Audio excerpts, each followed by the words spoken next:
Assalamualaikum dan salam sejahtera. Bertemu kita kembali dalam program Tanya Kurator, dan pada siri kali ini program Tanya Kurator menampilkan seorang kurator yang tidak asing lagi dalam bidang tekstil, iaitu Puan Rosidah Abdullah yang merupakan pengarah di Muzium Tekstil Negara. Selamat datang Puan ke program Tanya Kurator. Terlebih dahulu, eloklah sekiranya saya rasa Puan memperkenalkan sedikit sebanyak latar belakang Puan kepada para penonton. Terima kasih Puan Liza. Sama. Assalamualaikum warahmatullahi wabarakatuh. Pengalaman saya di Jabatan Muzium Malaysia adalah selama 30 tahun. Bermula daripada Muzium Negara pada tahun 1991. Kemudian saya berpindah ke Muzium Etnologi Dunia Melayu. Kemudian berhijrah pula ke Muzium Tekstil Negara dan kembali ke Jabatan Muzium Malaysia dan berakhir di Muzium Tekstil Negara sekarang ini. Di mana posisi sekarang sebagai pengarah di Muzium Tekstil Negara. Itu dia para penonton, sedikit sebanyak latar belakang berkaitan Puan Rosidah. Okey, baiklah, bersesuaian dengan kepakaran beliau dalam bidang tekstil, topik yang akan kita ketengahkan pada siri kali ini saya rasa amat menarik ya untuk dikongsi bersama Puan, iaitu seurat benang selembar kain, di mana bermulanya proses daripada seurat benang sehinggalah terhasilnya selembar kain. Okey, sebelum kita mengupas dengan lebih lanjut berkaitan tajuk kita pada kali ini, boleh Puan terangkan sedikit sebanyak berkaitan sejarah tenunan itu sendiri, dan sebagaimana yang kita sedia maklum, pewujudan tekstil adalah sangat sinonim dengan sejarah tenunan, khususnya di Asia Tenggara. Sejarah pewujudan tekstil bermula di Asia Tenggara, kalau ikutkanlah, tapi lebih kepada jumpaan-jumpaan arkeologi, terutamanya tapak arkeologi pengkebumian Banciang di wilayah Udon, Terengganu, Thailand. Masa tu lebih kurang dalam 7,000 tahun lah yang lalu, di mana ketika itu terdapatnya jumpaan kain yang menggunakan serat tumbuhan berwarna. Selain pada itu juga terdapat juga benang sutera dan juga tembikar tanah sebagai penggilik dan mencetak corak ke atas tekstil, berhampiran dengan tengkorak manusia itu sendiri. Okey, maknanya dijumpai bersama dengan tengkorak manusia pada ketika itu. Ya. Okey. Dan seterusnya, tapak Cishaishan dan di Saishan pula telah menjumpai alat tenun duduk. Dinamakan sebagai satu bentuk arcah manusia sedang menenun, yang dibuat daripada gangsa pula tu, iaitu dijumpai pada zaman dinasti Han, Kerajaan Dian. Terdapat iaitu di Tenggara Cina. Jumpaan seterusnya adalah Gendang Dongson. Terdapat pada zaman Gangsa, di mana Gendang Dongson ini dijumpai di kampung Tongking, utara Vietnam. Sebabnya kenapa kaitannya Gendang Dongson ini adalah permukaannya. Permukaan gendang tadi adalah merupakan motif seperti bentuk bulat, geometri, garisan dan seram pangkah telah diguna pakai sebagai satu reka corak tekstil sebenarnya tu Liza. Reka corak ini digunakan oleh masyarakat di akhir zaman Chow di negeri China, iaitu pada abad ke-18. Dan seterusnya telah diwarisi pula pada masyarakat kita, iaitu masyarakat Rungus di Sabah. Oh, maknanya masyarakat Rungus di Sabah telah mengadaptasi bentuk-bentuk ataupun motif seperti geometri yang diguna pakai pada tekstil mereka ya Puan. Betul Liza. Okey, baiklah Puan. Itu jika kita lihat sejarah di Asia Tenggara. Bagaimana pula sejarah tekstil di Malaysia? Okay, di Malaysia pun ada juga sejarahnya, iaitu masyarakat Jakun dari Melayu Proto. Mereka telah mula menenun dengan menggunakan kulit kayu. Memang jarang sekali kita dengar kan, kulit kayu menggunakan alat tenun duduk pula tu. Menggunakan teknik ikat loseng. Menggunakan teknik ikat loseng. Bagaimana teknik ikat loseng itu Puan? Boleh Puan terangkan sedikit? Okey, ikat loseng tu maksudnya benang yang memanjang. Benang memanjang kita panggil loseng. Mana benang yang melentang kita panggil benang pakan. Jadi teknik loseng tu adalah nanti kita akan ceritakan kemudian ya para penonton. Okey, itu jika dilihat dari sudut sejarah tekstil di Malaysia ya Puan. Adakah dari negara-negara lain bermulanya sejarah tekstil ni Puan? Dari pengaruh-pengaruh lain ke? Okey, sebenarnya memang ada pengaruh-pengaruh luar ya, iaitu daripada dunia benua luar, seperti negara China, India, Arab dan Eropah. Mereka datang bukan sahaja berhijrah, tetapi datang berdagang. Apa hasil yang mereka ada ke ke Asia Tenggara, terutama ke tanah Melayu, bagi menjalankan menjalankan perdagangan mereka yang telah melalui jalan laut ke pelabuhan, iaitu seperti India telah membawa kain perekat dan juga kapas dan juga kain petola bagi membuat bahan dagangan mereka untuk dipasarkan atau dibawa ke tanah Melayu. Itu tahun yang kita nak dapati pada tahun 1450. Jangan lupa tu. Mereka bukan sahaja membawa kain tu, tapi membawa nama ataupun motif-motif yang terdapat pada tekstil India, seperti motif makara, naga, ular, kala, burung garuda, burung merak, bunga lotus, dan menggunakan teknik ikat. Juga teknik ikat ya, teknik ikat bagi mendapatkan suatu kelainan dan mendapat sambutan di tanah Melayu, iaitu pada abad ke-16. Dan seterusnya, kalau Liza nak tahulah kan, kehadiran orang Funan pula daripada dinasti Tang telah memperkenalkan sistem barter, iaitu membuat dagangan dengan membuat pertukaran barangan antara barangan lain dan juga tekstil. Maknanya tekstil ni merupakan barangan yang popular ya Puan pada masa itu untuk dijadikan sistem barter ya. Ya, betul. Okey. Dan seterusnya, Selatan Thailand. Selatan Thailand telah menyumbang pewarna alam semula jadi. Memang sukar kita dapatkan. Tapi inilah teknologi yang diperkenalkan oleh Selatan Thailand dengan perkenalkan pewarna alam daripada warna ungu dan merah untuk jadikan bahan kepada tekstil kita, dan juga membawa barangan-barangan lain seperti selimut dan juga tekstil yang bercorak bunga. Dan begitulah kalau negara Arab. Arab pun sama, membawa sutra dan juga kain kapas. Dan kalau nak diingatkan, jika kita lihat pada kelambu Kaabah, kiswah, itu pun adalah berasal daripada negara Arab. Itu menyebabkan kita ni tahu juga mengenali akan apa yang ada di negara Arab, dan kita boleh dipergunakan di Nusantara ini. Itu dia Puan, sedikit sebanyak, dan saya rasa begitu mendalam ya kita mengimbas semula sejarah tenunan itu sendiri.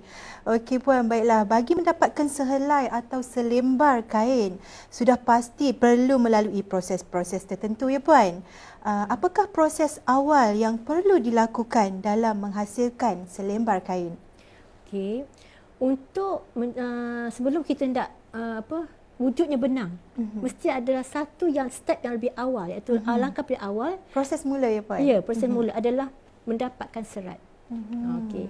Serat setakat ini yang kami dapat kajian adalah terdapat lebih kurang dalam 7 jenis serat, iaitu serat sutra. Serat sutra adalah berasal daripada ulat sutra itu sendiri. Ulat sutra daripada ulat sutra menjadi kepompong. Benda kepompong tadilah barulah diproses menjadikan benang. Maknanya kitaran itu ya Puan, daripada kepompong menjadi ulat dan diproses menjadi benang ya Puan. Ya. Tetapi sutra ini terdapat pelbagai jenis, iaitu sutra putih, kita ada sutra kuning dan sutra hutan. Proses untuk menjadikan benang tadi amat panjang, iaitu daripada kepompong tadi telah direbus dulu di dalam air yang panas, kemudian punca pada serat tersebut atau punca pada ailio ulat sutra tadi diambil dulu, kemudian dimasukkan dalam satu alat namakan ruang atau rahat tadi, diputarkan supaya daripada ulat sutra tadi terus digulung menjadi satu gelungan. Sampailah habis prosesnya. Dan berikutnya adalah kapas. Kapas adalah pada bunga itu sendiri. Bunga kapas tadi diambil, dikutip, kemudian dikeluarkan bijinya supaya semasa hendak proses memukul, serat tadi tidak akan ada gangguan bahan-bahan lain. Okay. Mengasingkan ya Puan? Mengasingkan. Kemudian dipukul sehinggalah keadaan lembut, barulah digulung menggunakan mungkin lidi ataupun buluh supaya lebih kurang dalam lebih kurang 8 inci seperti itu. Kemudian dijadikan beberapa golongan kapas dan barulah menggunakan satu punca dengan menggentil kapas tersebut kepada peleting dan pada alat yang namakan ruing dan rahat tadi untuk dipintal menjadikan benang. Maknanya tujuan kita memukul kapas itu adalah untuk melembutkan tekstur kapas supaya senang dipintal ya Puan. Betul, supaya menjadi benang. Betul.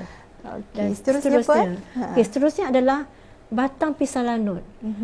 Kita akan dapat rata-rata kita melihat pisang yang terdapat dalam hutan yang tidak dipakai atau tidak yang tumbuh meliar ya Puan. Tumbuh meliar, ya.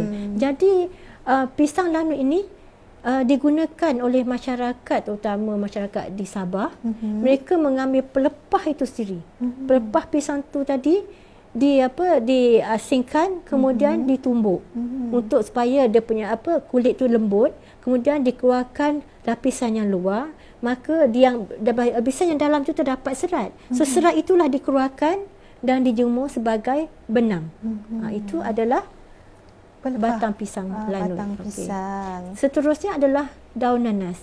Daun nanas memanglah meliar ya, kita nampak banyak di Johor kan. Tetapi daun nanas ini setelah dituai akan digunakan oleh bagi pihak yang pandai menenun. Mereka mengambil daun nanas tadi dengan mengasingkan duri. Duri daun tadi dan daun yang tidak berduri akan dikikis. Dikikis kulit luarnya sehinggalah habis. Kemudian akan di dalam selepas dikikis akan nampak lapisan serat tadi. Maka dikeluarkan serat tadi daripada daun yang asal tu. Maka daun serat itulah dijemur, dijadikan sebagai benang untuk tenunan. Jika kita lihat di hadapan kita ya Puan, saya rasa mungkin terdapat contoh serat nanas. Seperti yang depan sini. Ini adalah serat nanas. Yang sangat halus dihasilkan. Terhasilkan. Ini belum diwarna ya. Ini masih keadaan asal. Okay. Seterusnya adalah daun lembar. Atau daun lembar sebenarnya daun lembar, daun doyok adalah sama. Cumanya ini jenis daun-daun yang pakai juga sebagai bahan untuk jadikan serat. Prosesnya adalah lebih kurang sama ya dengan kulit kayu tengkapun, sebab ia adalah daun tadi dikikis dulu lapisan luar, sama juga, tetapi tidak ada serat ya. Sebaliknya mereka menggunakan satu alat seperti mata pisau yang disusun berbaris-baris, mungkin dalam 3 atau 4 bilah pisau pada satu alat. Kemudian dilurut terus daripada hujung sampai ke pangkal. Jadi boleh dilihat bagaimana kita nak menganyam tikar mengkuang. So tikar mengkuang begitulah prosesnya. Sama. Jadi daun yang panjang tadi yang telah dibelah tadi akan lama-lama akan dikering dan setelah kering akan bergulung. Jadi yang gulungan itulah kita akan gunakan sebagai benang daripada serat tadi. Okey, itu adalah antara jenis-jenis serat yang dihasilkan ya Puan. Okey, apabila telah terhasilnya serat-serat yang terdiri daripada pelbagai jenis itu tadi, apa pula proses seterusnya yang perlu dilakukan? Okay, seterusnya kita sebenarnya serat ni terdapat pelbagai jenis. Kita boleh dibagi kepada 4 jenis ya, iaitu serat jenis selulosa, serat jenis protein, serat jenis tiruan dan penjanaan selulosa. Seperti yang macam selulosa sendiri yang tadi saya telah sebutkan pasal kapas, daun nanas, daun doyok, daun lembar, batang pisang lanut, kulit kayu tangkapun, itu adalah kumpulan selulosa. Ya. Manakala kumpulan kedua adalah protein. Protein terdiri daripada sutera tadi, sutera putih, Maknanya sutera yang kuning, dihasilkan daripada ulat sutera tadi, Puan. Okey. Kemudian sutera hutan dan juga bulu biri-biri. Ini adalah antara Kategori kumpulan protein. Manakala yang seterusnya adalah tiruan. Tiruan seperti contoh polyester dan juga rayon adalah antara serat tiruan yang juga digunakan pakai. Manakala terakhirnya adalah serat penjanaan selulosa. Kita gunakan viscose rayon. Ini ada 4 kumpulan yang telah Kategorikan. dan telah dibuat uji kaji. Kami telah uji kaji untuk mendapatkan keaslian serat tersebut. Maknanya setelah mengkategorikan jenis-jenis serat, langkah seterusnya adalah menguji. Ya, menguji. Antara peringkat ujian atas serat tadi terdiri pada 3 perkara, iaitu pembakaran, larutan dalam bahan kimia dan juga keratan panjang serat. Untuk ujian pembakaran, terutama selulosa, bila serat itu berhampiran dengan api, ia akan terbakar. Ya? Semasa keadaan semasa, dia terus membakar dan akan terus lagi menyala sehinggalah habis serat tersebut. Dan hasil ataupun yang tinggal adalah abu ringan. Abu ringan tu berwarna kelabu asap. Ya. Bila dari segi bau pula, kita akan bau kertas terbakar. Itu antara selulosa. Ciri-ciri selulosa. Sifat-sifat dia. Untuk sifat mereka, untuk protein pula, bila dekat dengan api, dia akan mengecut. Dia mengecut dulu. Dia mengecut dulu. Kan? Kemudian, barulah dia terbakar. Lepas terbakar, dia akan terus padam.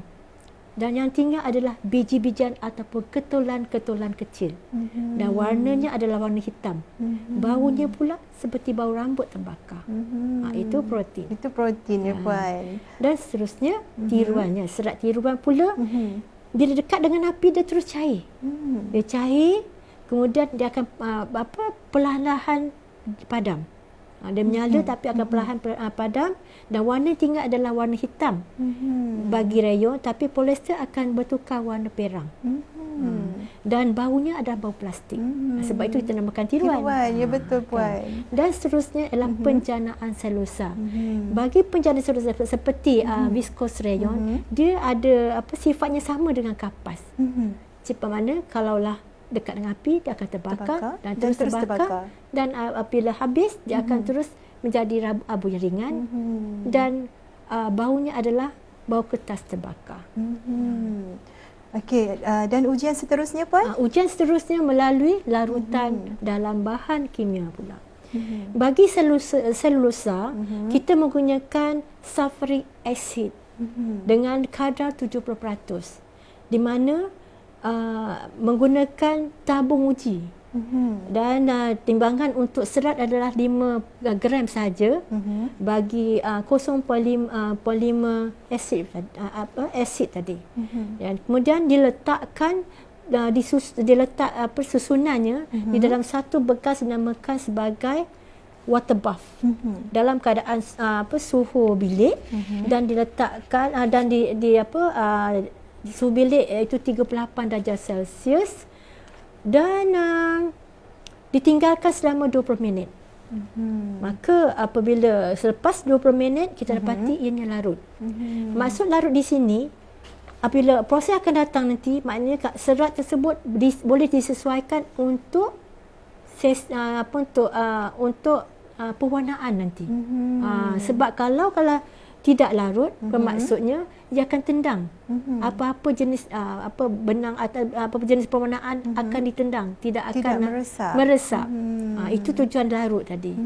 Okey. Selain pada proses proses menggunakan asid tadi, ia juga digunakan sebagai ujian keratan panjang. Serat tadi diuji secara itu pula. Untuk proses kedua ialah protein. Protein akan dicampurkan dengan sodium hydrochloride dengan kadar 5% selama 20 minit. Ianya ditinggalkan begitu saja dan hasil dapati bahawa semuanya adalah larut.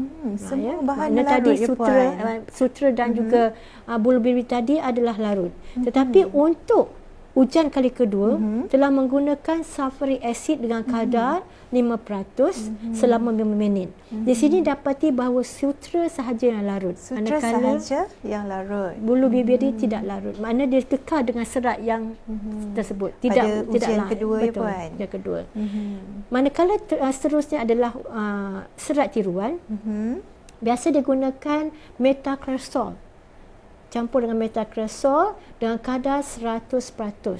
Diuji dalam satu mesin khas dinamakan sebagai fuel mode.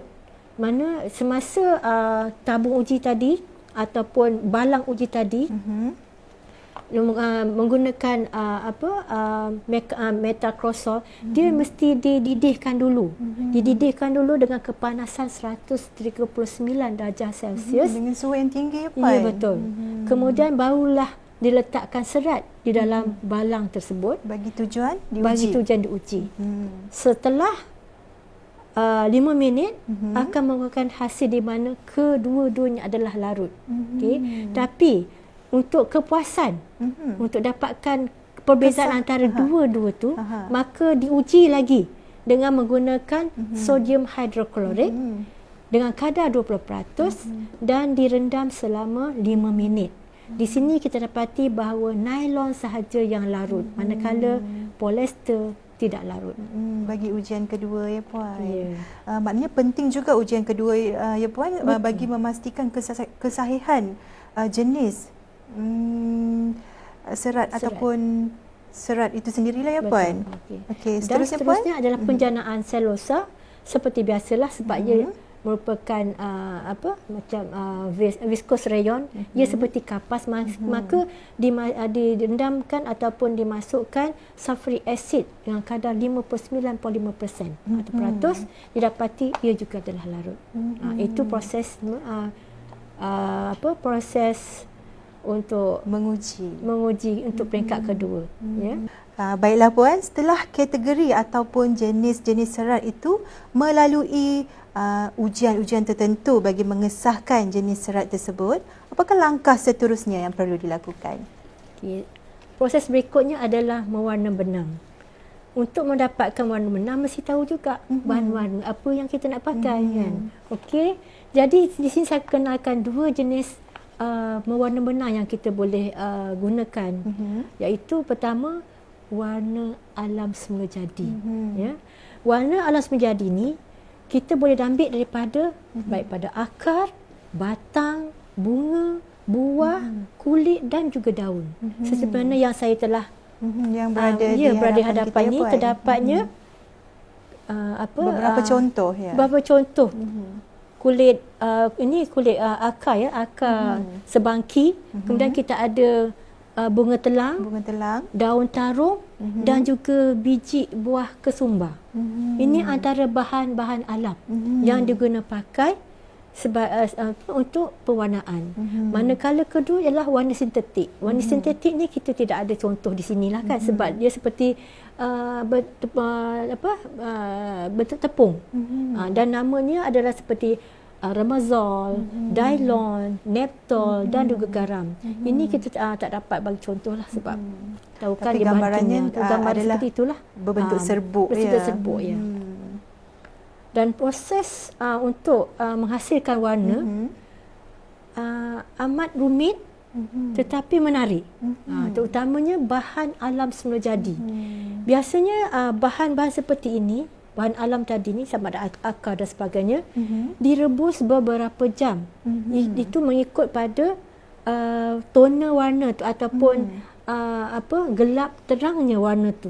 Kalaulah ingin warna yang terang, maka rebus mungkin sekejap sahaja, mungkin dalam 2 atau 3 jam sahaja dapat warna yang terang. Tetapi untuk dapat warna yang gelap, likat, perlulah direbus, mungkin memakan masa sehingga 2-3 hari.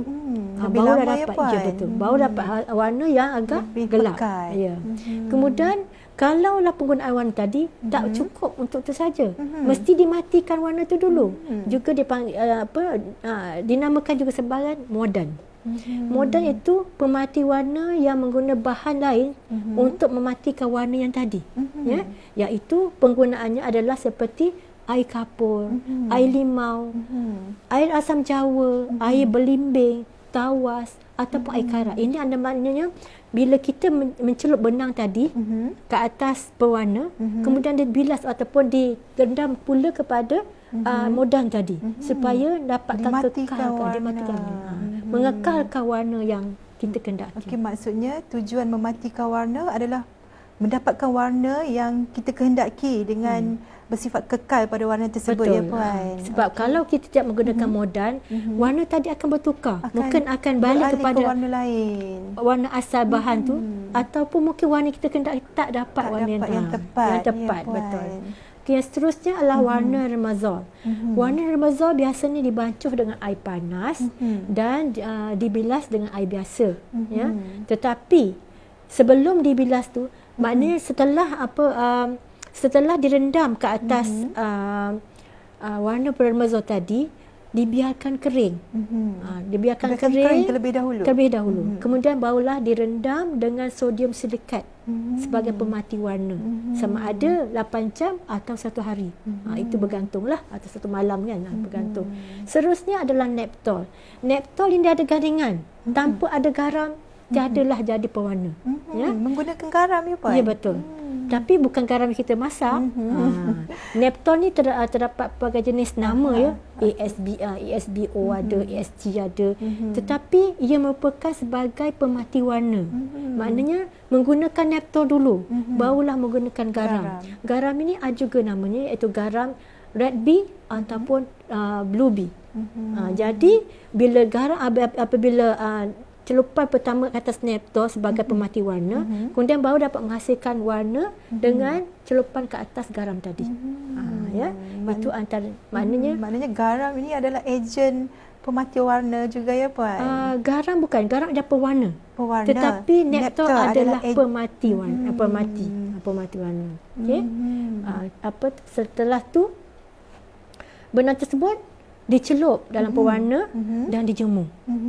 Itu prosesnya tu. Maknanya setelah yang tadi menggunakan celupan ke atas neptol, terus ke atas garam, kemudian dibilas, dijemur. Itu dia punya proses. Okay. Baiklah Puan, di sebalik penghasilan selembar kain, pastinya peralatan yang digunakan merupakan antara bahan yang terpenting yang perlu ada ya Puan. Apakah peralatan yang digunakan bagi menghasilkan selembar kain yang cantik dan indah dan juga berkualiti Puan? Okey. Untuk menghasilkan tenunan, perlulah ada alatnya kan. Alat tenun ini terdapat pelbagai jenis. Ya. Antaranya alat tenun sandang. Alat tenun sandang ini terdapat juga nama-nama yang spesial, orang kata nama-nama yang khusus. Seperti tolon, babaal, ulen, itu yang berasal daripada Sabah. Manakala di Sarawak dipanggil sebagai kek sandar. Ya. Maknanya banyak digunakan di Sabah dan Sarawak ya Puan? Ya, betul. Manakala untuk yang lain seperti kek siam terdapat banyak digunakan di negeri Pahang dan juga kek Melayu digunakan di Kelantan dan Terengganu. Maknanya kedua jenis alat tenun ini mempunyai perbezaan atau kaedah yang berbeza. Didapati bahawa jika tenun sandang hanya duduk di atas lantai dengan keadaan menunjuk. Sambil berunjuk kemudian menenun.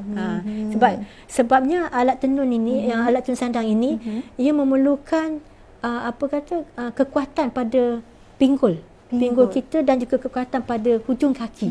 Di situlah kekuatan untuk penenun menenun. Manakala yang kek sandang tadi, kek siam ataupun kek Melayu tadi ada tempat duduk, bangku. Seperti kerusi. Boleh duduk, tetapi kaki yang memain peranan untuk menggerakkan kaki dan juga tangan. Bagi alat tenun seperti kek siam tadi, kek siam hanya menggunakan tangan bagi melontarkan torak, iaitu menghayun benang tadi, benang pakan dengan menggunakan hanya tangan saja. Menarik tangan menggunakan tali bagi menghayunkan torak ke kiri atau ke kanan. Sebaliknya untuk kalau kek Melayu mestilah menggunakan kederat manusia lah, iaitu menggunakan kekuatan tangan menolak torak tadi di dalam kata dalam ruangan benang loseng ke dalam daripada sebelah kanan dihayunkan sebelah kiri. Begitulah daripada belah kiri hayunkan sebelah kanan. Begitulah proses seterusnya sehingga sehinggalah terhasilnya terhasilnya selembar kain. Okey, tadi kita sudah kenal ya Puan alat-alat yang digunakan untuk menenun. Adakah terdapat teknik-teknik tertentu yang digunakan bagi menghasilkan jenis-jenis kain yang berbeza dari segi corak, motif dan sebagainya?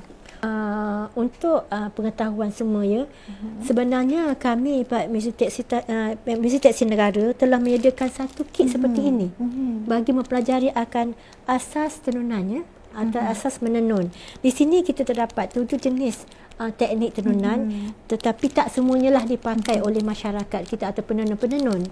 Antaranya adalah iaitu tenun polos. Tenun polos seperti gambar yang disediakan di sini, iaitu manual yang disediakan di sini, iaitu satu, kita ada bilangan benang ya, bilangan satu-satu, bermaksud satu di atas, satu di bawah, bermakna benang pakan tadi akan melalui laluan pada benang loseng tersebut, ya, jangan bilangan satu atas satu bawah sampai habis, sehingga habis ya. Itu dinamakan tenun polos. Tenun polos ya Puan. Ya. Manakala tenun tuil, tenun tuil adalah bilangan 1 2 1 2. Makna benang yang satu di atas, dua di bawah, kemudian diulangi 1 2 1 2 sehingga akhir. Selesai. Ya. Begitu seterusnya tenun bakul.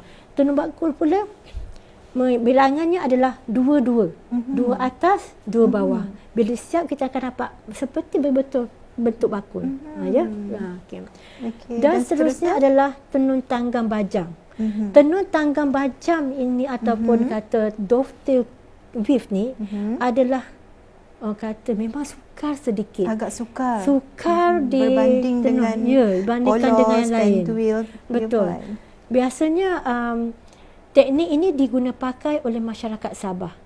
Iaitu seperti kain tenun rungus dan juga seperti kain dastar dan juga siambitan.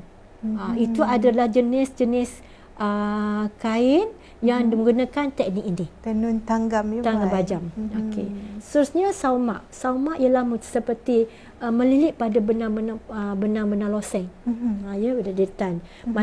Kalau terakhir adalah tenun simpul. Tenun simpul kita dapat di mana-mana sahaja, terutamanya kepada permadani. Permadani kita ni menggunakan teknik simpul. Ya? Maknanya kapet kita ya Puan. Kapet, ya. Permadani. Tenun simpul, teknik tenun simpul. Okey, itu adalah antara teknik-teknik tenun yang digunakan ya Puan. Ya. Bagaimana pula dengan proses-proses menenun? Adakah ianya melalui proses-proses yang sama bagi setiap kain atau terdapat perbezaan yang tersendiri? Okeylah.